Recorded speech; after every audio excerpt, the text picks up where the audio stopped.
오늘도 함께 하신 우리 안동섭에 온 권속들 주님의 이름으로 또 안부를 전하며 우리 이 시간 함께 인사하겠습니다. 새해 새롭게 시작합시다.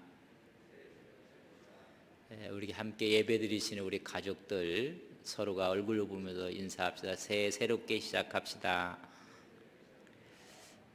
우리 안동 서부교회 도청 우리 예배처도 오늘 함께 이렇게 예배를 드리게 됩니다.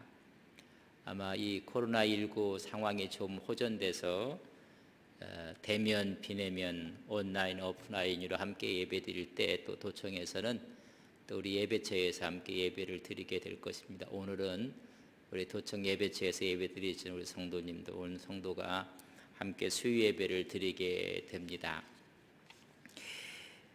10월 1월 3일이 지나면 함께 모여서 예배할 줄 알았는데 17일까지 또 정부가 비대면으로 예배를 했으면 좋겠다는 공문이 왔고 또 협력을 또 해야 되지 않겠는가 이런 생각을 해봅니다.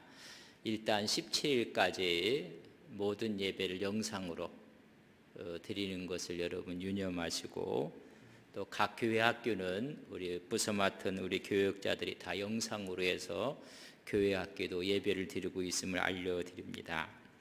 힘들고 어려운 이때를 믿음으로 승리하고 또 신앙으로 승리하신 우리 성도님들 되시기를 바랍니다. 많은 시간들을 가정에서 보내기 때문에 많은 사람들이 성경 쓰기를 하고 있는 것으로 알고 있습니다. 너무나 고맙고 감사합니다. 특별히 가정에서 시간들을 할애하면서 성경을 쓰면서 은혜를 받고 있는 분이 있다는 이야기를 듣고 나서 너무나 기쁩니다. 아직 도전을 하지 못하신 분이 있으면 옆에 이미 신구약을 다 쓰신 분들도 있고 또 쓰시는 분들도 있는데 여러분 또 전화하셔서 어떻게 써야 됩니까? 또 어떻게 쓰는데 필요한 것이 무엇입니까? 서로 여쭤보면서 코로나19 기간에 자녀들을 위해서 한번 여러분들이 성경을 쓰고 그것을 가문의 유산처럼 이렇게 자녀에게 넘겨준다면 얼마나 좋겠습니까? 한번 도전도 해보시기를 바랍니다. 특별히 우리 어르신들 건강하셔야 됩니다. 또 환우분들 어렵고 힘들지만은 믿음으로 이기셔야 되고 또 이기셔야만 합니다. 하나님이 힘주실 것을 믿습니다. 대학을 졸업하고 사회로 나서는 우리 청년들 꿈과 비전을 잃지 않도록 여러분들 기도해 주시고 또 격려도 해 주셔야 됩니다. 아무리 어려워도 주님을 사랑하는 마음, 하나님을 사랑하는 마음, 또 세우신 교회를 사랑하는 마음이 식지 않았던 것을 믿습니다. 여러분 더 뜨겁게 사랑하시는 우리 온 성도님들이 되시기를 주님의 이름으로 간절히 바랍니다. 오늘 우리 목사님이 읽어주셨던 성경에 있는 부분 중에 많이 넘어가는 그런 성경 구절인데 하나님의 인권법 지지난 수요일 날 첫 번째를 했습니다. 하나님은 약자 편이실까요? 강자 편이실까요? 하나님은 약자 편도 아니고 강자 편도 아닙니다. 하나님은 옳은 사람 편입니다. 많은 분들이 그래요. 하나님은 약자의 하나님이라는데 그 말도 맞지만은 엄밀히 말하면 틀린 것입니다. 하나님은 약자라고 해서 약자 편을 드는 것이 아니라 약자가 악할 때 하나님은 버리십니다. 여러분 강자가 부자가 악하면 하나님이 버리시지만은 부자임에도 불구하고 그가 선하면 하나님이 붙잡아 주시는 것입니다. 그래서 하나님 앞에서 옳은 자들, 하나님 편에서 서 있는 자들을 하나님께서 찾고 계신다는 사실을 아셔야 됩니다. 하나님의 인권법의 근대 민법의 3대 원칙을 한번 말씀을 드렸습니다. 사유재산권 존중의 원칙이 있는데 특별히 성경에는 각 개인이 갖고 있는 소유권을 여러분 존중하고 있습니다. 계약 자유의 원칙이 있는데 여러분 약자를 보호하시는 하나님의 특별한 법이 여러분 있다는 사실을 알게 됩니다. 과실 책임의 원칙을 보면 강자든 약자든 여러분 책임을 져야 한다는 것을 성경은 말씀해 주고 있습니다. 첫 번째로 히브리 종에 관하여 말씀을 드렸습니다. 노예제도, 종예제도에 대해서도 하나님의 보호하는 원칙이 있음을 알게 됩니다. 두 번째, 크게 여종으로 팔린 경우에도 여종을 보호하는 하나님의 배려가 있다는 것을 압니다. 특별히 여자가 종으로 한 남자에게 팔려갔어요. 그때 그 여자를 외롭게 해서는 안 된다는 특별한 하나님의 배려의 법도 있는 것을 알게 된. 세 번째는 상해에 대한 법에 대해서 말씀을 드렸습니다. 특별히 기본권 가운데 첫째는 인권을 존중하는 것입니다. 두 번째는 공동체의 안녕을 추구하는 것입니다. 세 번째는 배상할 경우 그 다음에 보면 재산을 보호하는 데 하나님의 큰 관심이 있다는 것을 우리가 보았습니다. 여기까지 첫 번째 시간을 보고 오늘 두 번째 시간은 주인의 책임에 대해서 우리가 함께 보도록 그렇게 했습니다. 다시 말하면 주인이라 할지라도 종을 함부로 대하지 말라는 것입니다. 그 당시에 종은 주인의 소유물이었습니다. 소유물이었음에도 불구하고 종의 신체적인 권리를 보장하라는 것입니다. 그래서 보면 주인의 책임, 소유권자가 책임을 져야 되는데 종이 상해했을 때 혹시 주인에 의해서 종이 눈을 다쳤든지 아니면 이가 뽑혀나갔든지 그럴 때는 여러분 그 종을 자유를 주라는 것입니다. 분명히 종은 소유물입니다. 그리고 또 하나 이는 이로 여러분 들어보셨습니다. 그러나 이런 동해보호법이 종하고 주인하고는 성립이 안 됩니다. 만약에 주인이 종에게 한 신체적인 일부에 여러분 상해를 입혔어요. 그렇다고 해서 종이 주인의 그 부분에 상해를 입힐 수는 없습니다. 왜냐하면 종은 여러분 소유물로 생각했습니다. 그러나 그의 종의 인권을 침해한다든지 부당한 일을 받도록 허락하지는 아니했다는 것입니다. 그래서 종이 다쳤으면 다친 부위를 주인에게 가야 하는 것이 아니라 그 종을 자유를 보장하라는 것입니다. 어찌 보면 한 인권을 존중하고 있는 모습을 보게 됩니다. 또 주인이 갖고 있는 소가 사람을 들이박았습니다. 그랬을 때 어떻게 해야 되는 건가? 여러분 만약 소가 날뛰다가 그 소에 받쳐서 사람이 죽었어요. 그러면 소는 죽이고 고기는 먹지 말고 이 고기는 이방인에게도 팔지 말라고 했습니다. 먹지 말고 그 소 주인은 그러나 죄가 없는 것으로 이렇게 되어 있습니다. 여러분 이방인에도 팔 수 없고 소는 죽여야 됩니다. 그러나 그의 주인에 대해까지는 여러분 죄를 물어서는 안 된다는 것입니다. 그러나 소가 본래 받는 버릇이 있는 소를 갖고 있는 주인이 있었습니다. 우리 집 소는 이게 너무 유순했어요. 근데 이상하게 문제를 일으켰단 말이죠. 그러면 그 소는 죽으라고 얘기해 주고 먹지 말라고 얘기했습니다. 그러나 그 주인은 죄가 없다고 했어요. 그러나 주인이 갖고 있는 소가 알아요. 우리 소는 아주 난폭하거든요. 그래서 일하다 이 소가 일을 낼 수가 있다고 생각이 있었던 그런 소라면 그런 얘기입니다.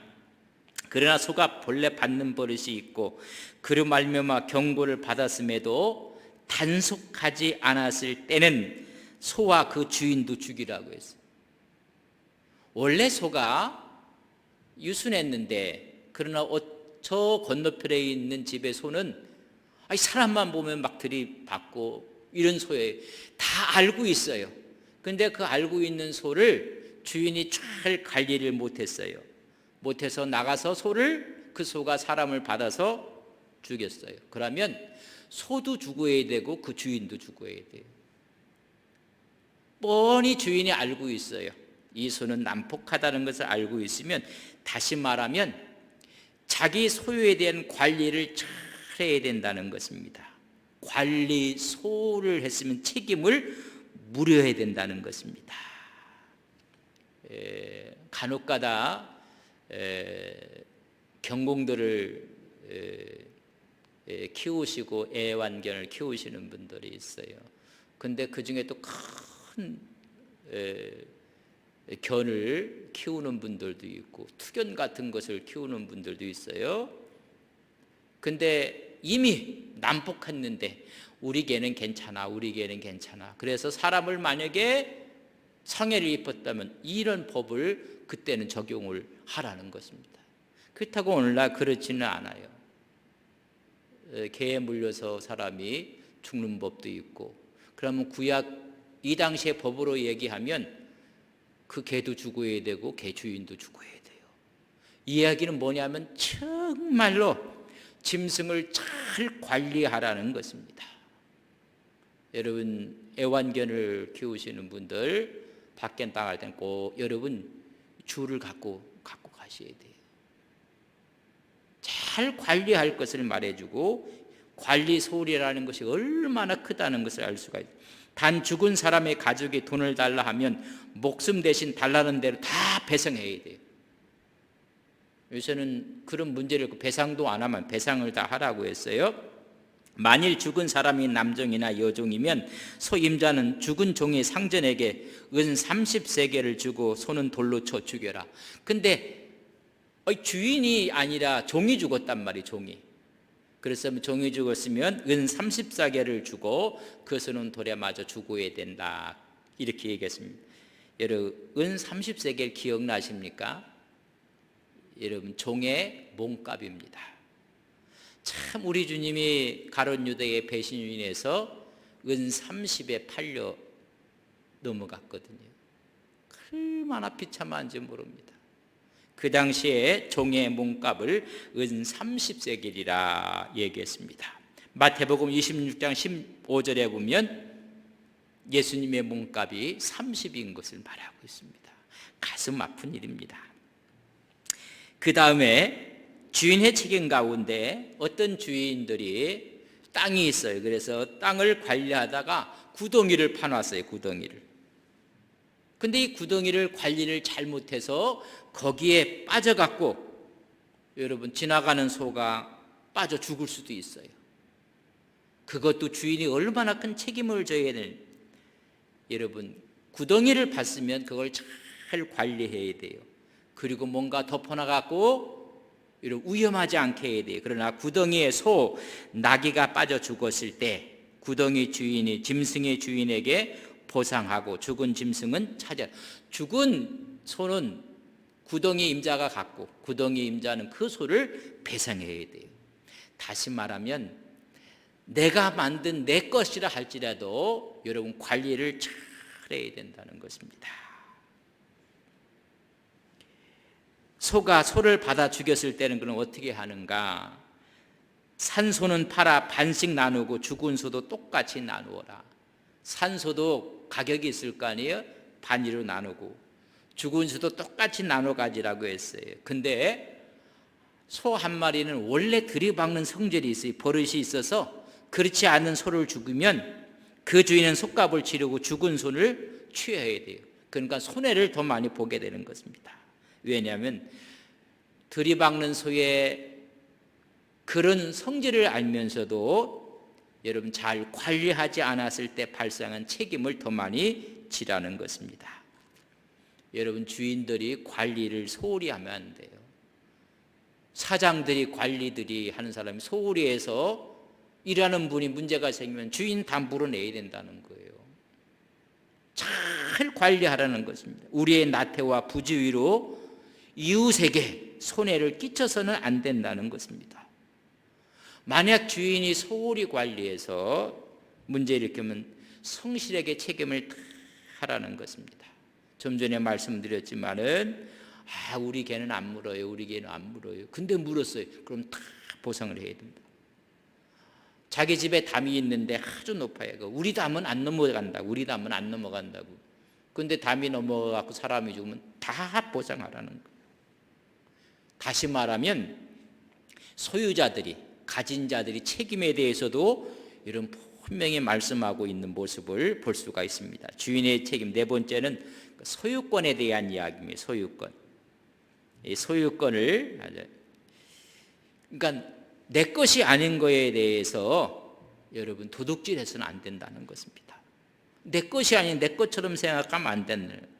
그래서 관리를 소홀히 한다든지, 어떤 사람이 나에게 맡겨진 물건들, 맡겨진 것들을 잘못 관리한다든지, 내가 빌려왔는데 이 빌려온 것을 내가 잘 활용하지 못해서 문제가 생겼다든지, 이런 부분에 대해서는 모든 것에도 배상하라는 것입니다. 자, 이것은 뭐냐면 질서를 유지하기 위해서, 상호 신뢰감을 주기 위해서, 그리고 공동체가 안정을 꾀하기 위해서 이런 율례를, 이런 법을 만들어 놨습니다. 첫 번째, 사람이나 소나 양을 도둑질하여 잡거나 팔면 여러분 손은 몇 배로 갚아야 돼요? 여러분 5배로 배상을 해야 돼요. 5배로. 어떤 사람은 도둑질 해갔어요. 그냥 주면 안 돼요. 몇 배로 갚아야 돼요? 여러분 5배 갚아야 돼요. 5배. 그리고 그것을 팔아버렸어요. 여러분 그것도 여러분 5배를 여러분 갚아야 합니다. 양은 4배로 보상을 하라고 22절 1절에 기록해 놓고 있습니다. 이걸 보고 어떤 분이 그런 이야기를 하더구만요. 열의 하나는 누구 거다? 말라의 하나님 거다. 그 하나님 것을 도둑질했다. 만약에 11조를 도둑질했다면 11조는 몇 배로 갚아야 돼요? 여러분 5배로 갚으라는 거예요. 아니, 이것은 어느 신앙을 가진 사람이 고백하는 이야기를 제가 전하는 거예요. 여러분 일리가 있는 것입니다. 도둑질한 거에 대해서는. 두 번째, 도둑이 뚫고 들어옴을 보고 그를 쳐 죽이면 피 흘린 자가 죄가 없다. 정당방위를 여러분 인정한 거예요. 그러나 2절에 보면 해가 돋은 후에 3절 이런 얘기가 나와요. 그렇다면 오늘 2절에 있는 말은 도둑이 들어올 때 밤에 들어온 거예요. 그러니까 밤에 누군지도 모르고 도둑인 것만 알아요. 그래서 이 도둑을 죽였어요. 이건 정당방위가 형성이 되는 거예요. 침입했기 때문에. 근데 해가 떴어요. 뻔히 들어오는 사람이 있는데 가만히 보니까 도둑 같기도 하고 도둑 아닌 것 같기도 하고, 그때 문제가 생기면 안 된다는 거예요. 그러나 밤에는 이건 도둑이다. 그래서 해 돋는 후면 피 흘린 죄가 있으리라. 도둑은 반드시 배상할 것이고 배상할 것이 없으면 그 몸을 팔아 배상할 것이에요. 죽이지 말라는 거예요. 그러나 훔친 거에 대해서는 반드시 배상을 물어야 된다는 것입니다. 두 번째, 도둑질한 소나 나귀와 양이 살아 그 손에 있으면, 아직 넘기지 않았어요. 그 손에 있으면 몇 절로 갚아요? 갑절로 받고.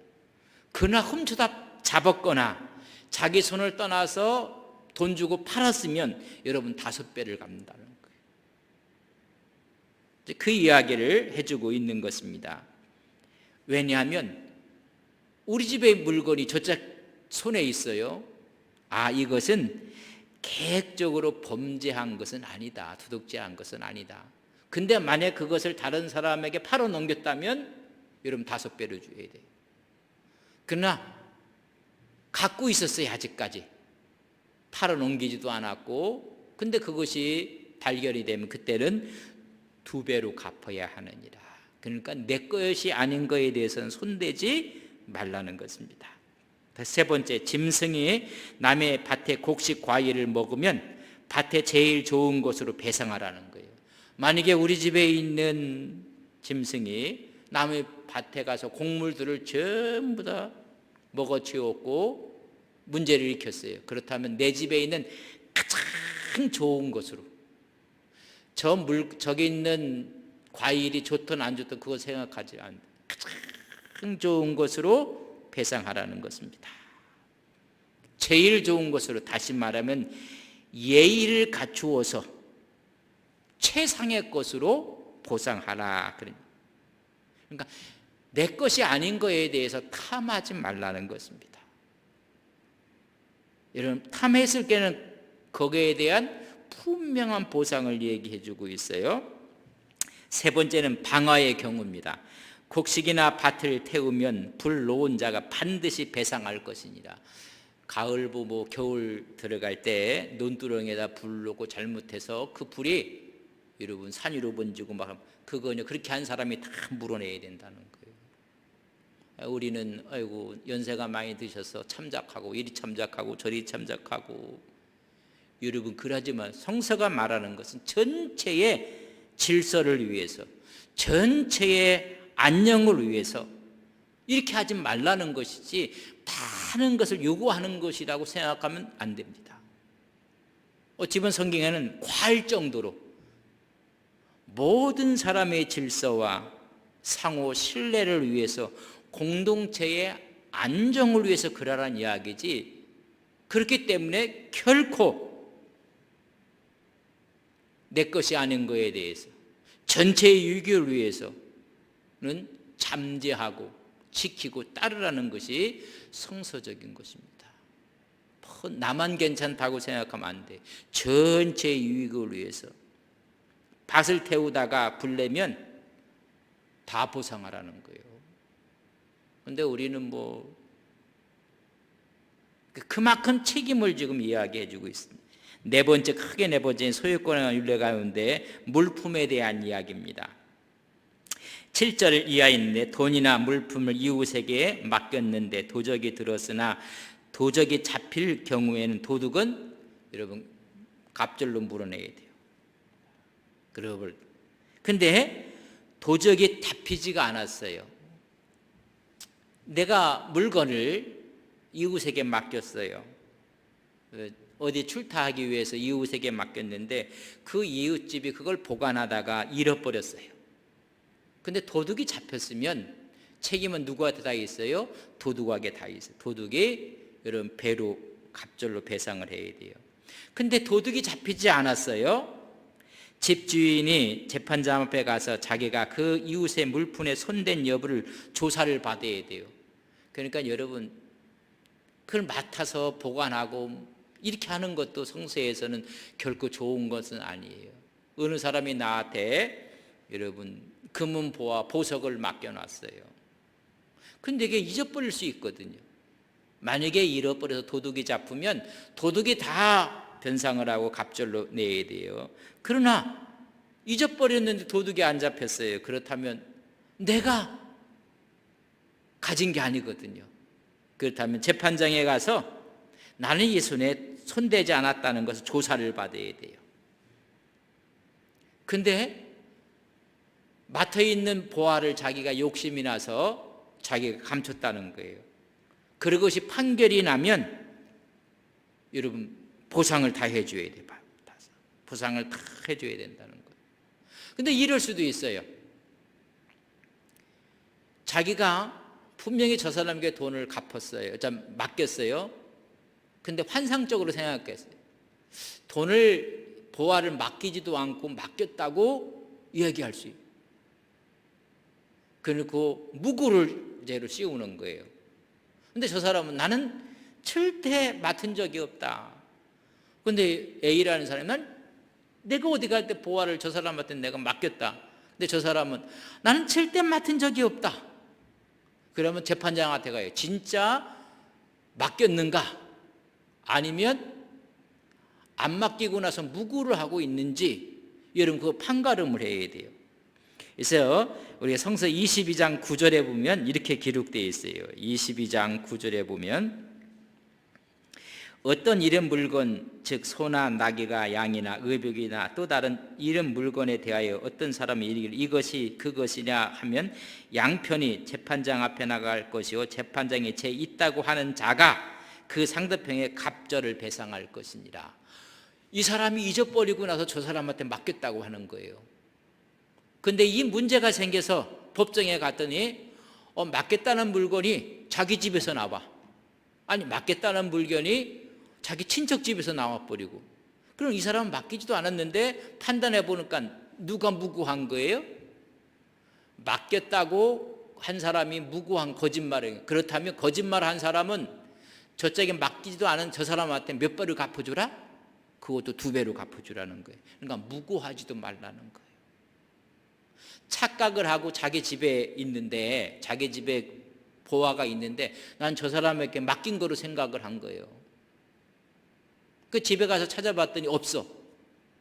근데 잘못 찾아본 거예요. 그래 놓고 저 사람한테 내가 그거 맡겼다고. 그러면 두 사람이 재판장에 가서 재판장이 이게 어떤 것이 진위를 파악해 봤더니 맡겼다고 주장하는 사람이 이게 가짜라. 자기 집에 있는 것을 잊어버리고 그렇게 얘기한 거예요. 그렇다면 그 사람에게 그거의 2배를 갚아줘야 된다는 거예요. 그러니까 다시 말하면 뭐예요? 무고하지 말라는 거예요. 무고하지. 거짓으로 하지 말라는 것입니다. 그러니까 위탁했다고 하는 사람이 위탁받았다고 그 사람에게 몇 배로 갑절로 갚아줘야 돼요. 나는 도둑이 아닌데 지나치게 의심한 죄가 크다는 거예요. 이런 그런 경우가 종종 있을 수 있어요. 나는 그렇지 않았는데 왜 낫들을 이렇게 가졌다고 할지. 그 도둑으로 물리고 말았어요. 근데 알고 봤더니 그게 아니었었어요. 그럼 그렇게 도둑을 몰았던 사람은 그 가격의 배를 그 사람에게 갚아주라는 거예요. 함부로 무고하고 함부로 대하지 말라고 이야기하는 것입니다. 세 번째인즉 위탁받은 어떤 짐승 또 어떤 물건들이 문제가 생겼을 때 이웃에게 맡긴 짐승이 죽거나 상하거나 끌려갔는데 본 사람이 없으면 맡은 자가 손대지 않았다고 여호와로 맹세할 것이요 그 임자는 그대로 믿을 것이다. 배상하지 않아도 된다. 잠시 우리 집에 맡겨놓는다고 해서 갔어요. 근데 맡겨놓은 그것이 어디 갔는지 없어져 버리고 말았어요. 또 맡겨놓은 그것이 문제가 생겨서 크게 상처를 입었어요. 근데 나는 절대 그러지 않았다. 누구한테 가서 맹세하라는 거예요? 여호와께 맹세하면 그는 배상할 일이 하나도 없다. 근데 여기서 중요한 걸 하나 보세요. 여호와로 맹세한 것이면 그대로 믿었다는 것입니다. 그 당시에 이 법이라는 것, 율법이라는 것은 어떤 의미를 갖고 있었는가 하면 하나님 이름으로 맹세한 것은 사실로 다 받아들였다는 것입니다. 거꾸로 말하면 거짓 맹세라는 것은 상상조차 할 수 없었다는 거예요. 여호와 이름으로 맹세한다는 거, 여호와 이름을 만홀히 여기지 말라고 했거든요. 그것처럼 하나님 이름으로 맹세한 것은 거짓이라고 생각하는 확률이 하나도 없었다는 거예요. 하나님 이름으로 맹세했구나. 그렇게 하면 이건 거짓일 것이라는 상상조차도 할 수 없는 그런 때.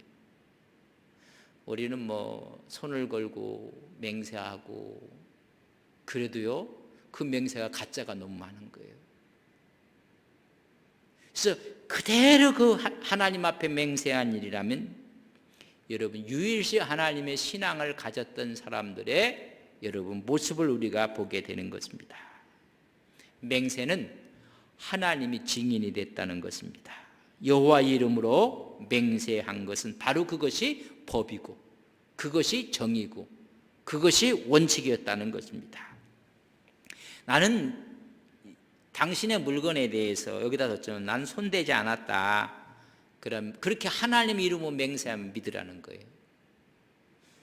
여러분 우리가 정말 신앙생활하면서 하나님의 이름으로 임직을 받을 때도 맹세하고 새로운 해가 오면 맹세를 하고 거기에는 추호도 거짓이 없다는 거예요. 그들이 갖고 있는 신앙적인 모습을 우리가 좀 봐야 됩니다. 그대로 믿을 것이고 그래서 배상하지 않아도 될 것이다. 만일 맡았던 사람이 도둑을 맞은 거라면 그 임자에게 배상을 해야 돼요. 이것도 소홀히 했다는 소홀히 보관에 대한 소홀한 책임을 지라고 말해요. 그러나 네 번째 보세요. 만일 맹수에게 찢겼으면 그것을 가져다가 증거할 것이 그 경우 배상하지 않아도 돼요. 근데 갑자기 맹수가 와갖고 그렇게 했으면 배상 안 해도 돼요. 5번째, 만일 이웃에게 빌려온 것이 임자가 없을 때 상하거나 죽으면 반드시 배상을 하라. 그러나 주인이 함께 있었다면 배상하지 않아도 된다. 만약에 빌려온 것이 있었는데 주인, 그 빌린 사람의 주인과 함께 있을 때 어려움을 당했을 경우에는 내가 배상 안 해도 된다는 거예요. 일차적인 책임은 그 자리에 있었던 주인에게도 있다는 것을 말해주고 있습니다. 그래서 그 당시의 사회를 어떻게 질서를 유지할 것인가, 어떻게 안녕을 지킬 수가 있을고 안정을 지킬 수 있을까에서 가장 기본적인 법을 말해주고 있는 모습을 볼 수가 있습니다. 만약 새는 것이면 새로 족하고 소유물은 하나님이 각자에 맡기는 것임을 이런 범해서는 안 된다는 것을 말씀해 주고 있습니다. 그래서 새난 것이면 새로 족하다. 내가 만약에 새를 주고 빌려왔다는 거예요.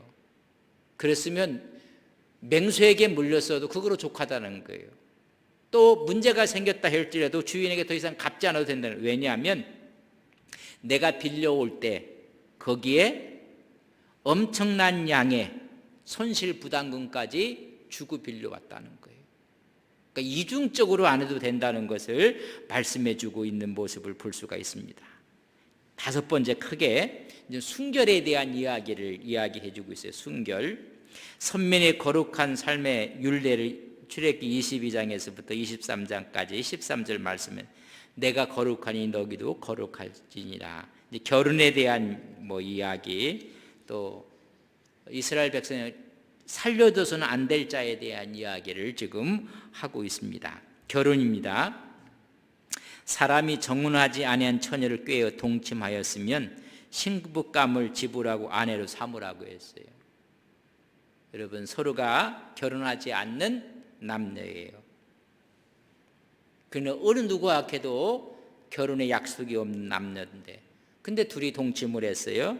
그렇다면 남자는 그 여자를 아내로 맞이하라는 거예요. 뭘 주고? 신부감을 주라고 이야기해요. 신명기 22장 29절에 보면 그 신부값이 얼마냐면 50세겔이에요. 신명기 22장 29절에 있는 말씀입니다. 만일 그 아비가 그에게 주기를 거절하면, 저 남자가 우리 딸을, 내 딸을 그렇게 겁탈을 했거든요. 그러면 신부값을 받고 그 남자에게 결혼을 시키면 돼요. 근데 신부 아버지가 보니까 절대 그러고 싶지 않는 거예요. 그러면 처녀에게 신부값과 동일하게 돈을 내면 돼요. 그냥 돈을 내면 된다. 이 자녀라는 것은 그 당시에 아버지의 소유물로 생각을 했어요. 내 소유물을 저 남자에게 주기 싫다는 거예요. 그러면 신부가가 동일하게 돈을 내라는 거. 잘못한 값에 대해서 그걸 내라고 이야기해주고 있습니다. 그래서 어떤지 서로의 순결을 지키기에 대한 이야기를 해주고 있는 모습을 볼 수가 있습니다. 반드시 이스라엘 사이에서 죽여야 될 자들이 나와요. 죽여야 될 자들. 그 보면 첫 번째가 무당을 이야기해요. 무당. 여러분, 무당은 죽이라는 것입니다. 여호와의 순수한 신앙과 순결성을 지키기 위해서 여러분, 무당은 죽이라는 것입니다. 두 번째는 짐승과 행음하는 자는 죽여라. 여기서 이야기하는 수간자들, 짐승과 관계를 맺는 이 끔찍한 일들, 정말 우리가 말로만 있는 건지 이 수간자들은 죽이라. 왜냐하면 여러분, 우리는 하나님이 형상을 닮은 거룩한 존재거든요. 사람의 존엄성을 격화시키는 거예요. 만물의 영장인데 짐승과 수간을 한다는 것은 그 존엄성을 파괴시키는 거예요. 그러니까 죽이라는 것입니다. 또 한 가지는 남자와 여자와 결혼을 하는 것이지 하나님의 창조 질서를 파괴시키는 거예요. 그래서 성서는 이런 자를 죽이라는 것입니다. 세 번째는 다른 신에게 희생을 드리는 자, 하나님 외에는 다른 신이 없습니다. 다시 말하면 하나님의 주권에 대해서 모독하고 하나님의 주권에 반역을 하는 자, 하나님의 권위에 도전하는 자, 여러분 우상 숭배자들은 죽이라는 거예요. 여러분 이런 의미로 보면 오늘날 우상은 뭐예요? 이미 물질이 우리에게 우상이 됐고 권력이 우상이 됐고 이미 과학기술이 우상처럼 거기에 오히려 하나님을 믿는 것이 아니라 이런 데 우리 맹신하는 자들을 죽이라고 이야기하고 있는 모습을 볼 수가 있습니다. 그 다음에 이제 금지사항에 대해서 말씀을 좀 드려야 되는데, 비대면으로 영상으로 예배를 보게 될 때 가장 난감한 게 사회를 보고 기도를 하면 그래도 괜찮아요. 그러나 앞에 찬양을 인도하는 분이 가장 여러분 제일 힘들어요. 또 비대면 예배를 보면서 찬양은 함께 모여서 찬양하는 건데 참 이게 힘들어요. 또 오늘 제가 여러분 보는 것처럼 설교를 하고 있지만은 우리 지금 예배당에는 우리 교육자밖에 없습니다. 아마 이런 예배가 17일까지 진행이 돼야 될 것 같은데 여러분 빨리 기도해 주셔서 온라인 오프라인으로 함께 예배를 드리고 수요일은 그도 모인 우리 성도님들이 함께 찬양하고 또 기도하고 이랬으면 참 좋을 것 같습니다. 그래서 비대면으로 하면서 시간이 너무 또 이렇게 많이 가면 이게 또 그래요. 그래서 오늘 여기까지 하고 세 번째 금지사항에 대해서 말씀을 또 드리도록 하겠습니다. 참을 어렵고 힘든 우리가 기간을 지내고 있습니다. 그러나 우리가 분명한 것은 이 또한 지나갈 것입니다. 그럼 지나간 후에 어떤 모습으로 우리 앞에 다가올 것인가? 여러분 환상이 아니라 우리의 꿈과 비전이 됐으면 좋겠습니다. 가고 싶어도 함께 예배할 수 없는 상황. 그러나 이 모든 것이 다 해결이 됐을 때 초대교회처럼 모이기를 힘쓰고 함께 교제하고 떡을 떼고 우리가 순전한 마음으로 말씀을 받고 찬양하는 그런 모습에서 오히려 교회의 본질의 모습을 회복하는 그런 교회가 되게 하옵소서.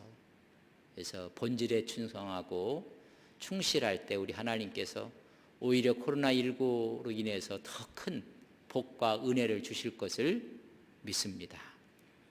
우리 스스로가 교만하지 않았는가? 우리 스스로가 하나님 없이도 되는 것처럼 살아오지는 아니었는가? 이런 신앙의 재점검을 해보는 우리의 모습들이 필요하다고 봅니다. 우리 이 시간 몇 가지 함께 기도하고